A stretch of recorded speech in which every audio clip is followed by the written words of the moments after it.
Hello everyone, welcome back to my channel. তোমরা সবাই কেমন আছো? আশা করছি ভালো আছো, সুস্থ আছো। আমিও ভালো আছি।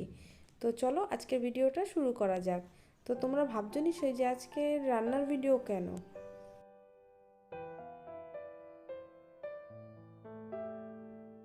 আজকে তোমাদের সাথে রান্নাটা শেয়ার করবো বলেই সারাদিন কোনো ব্লগ ভিডিও শ্যুট করিনি। তো দেখো, ফার্স্টেই না আমি পেঁয়াজগুলো ভালো করে কড়াইয়ের মধ্যে ভেজে নিচ্ছি।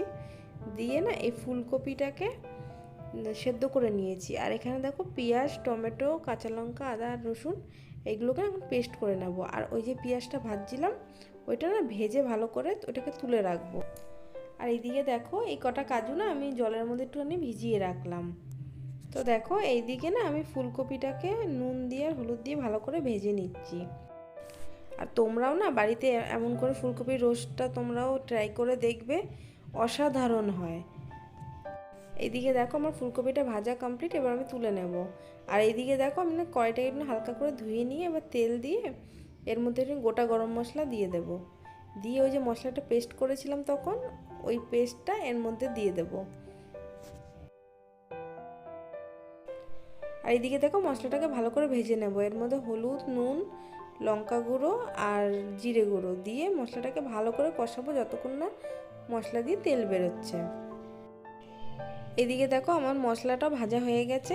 এবার এর মধ্যে মশলার জল একটুখানি দিয়ে আর একটু ভালো করে কষিয়ে নেব। এইদিকে দেখো আমার মশলাটা কষানো কমপ্লিট। এবার না ওই যে কাজুগুলো ভিজিয়েছিলাম ওইগুলোকে না পেস্ট করে ওই পেস্টটা এর মধ্যে দিয়ে দেব। এবার এটাকে ভালো করে মিক্স করে নেব। আর গ্যাসটাকে না এই জায়গাটা একদম স্লো করে দিতে হবে, কারণ কাজুর পেস্টটা নিচে লেগে যায়। না হলে এই রান্না বলে না, যে কোনো রান্নায় কাজুর পেস্ট পড়লেই গ্যাসটাকে স্লো করে দিতে হয়, না হলে নিচ থেকে পুড়ে যায়। এদিকে দেখো একটু চিনি দিয়ে দিলাম। এইবার দেখো ভেজে রাখা ফুলকপিগুলো এর মধ্যে অ্যাড করে দেব। দিয়ে এইটাকে 2 থেকে 3 মিনিট কষাবো। এদিকে দেখো 2-3 মিনিট কষানো এটা আমার হয়ে গেছে। এরপর না এর মধ্যে হাফ থেকে 1 কাপ মতন দুধ এর মধ্যে অ্যাড করে দেব। গ্যাসটা কিন্তু ফাস্ট করবে না, গ্যাসটা স্লোই রাখতে হবে।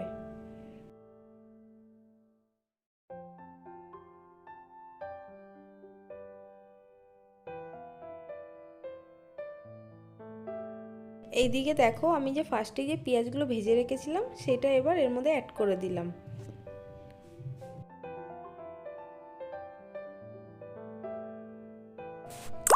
আর এরপরে এর মধ্যে একটুখানি গরম জল অ্যাড করে দেব।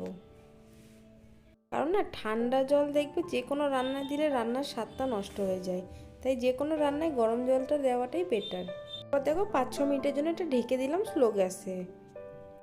এরপরে এর মধ্যে শুধু একটু গরম মশলা আর ধনেপাতা দিয়ে নেড়েচেড়ে নামাবো, তাহলেই আমাদের রান্না কমপ্লিট।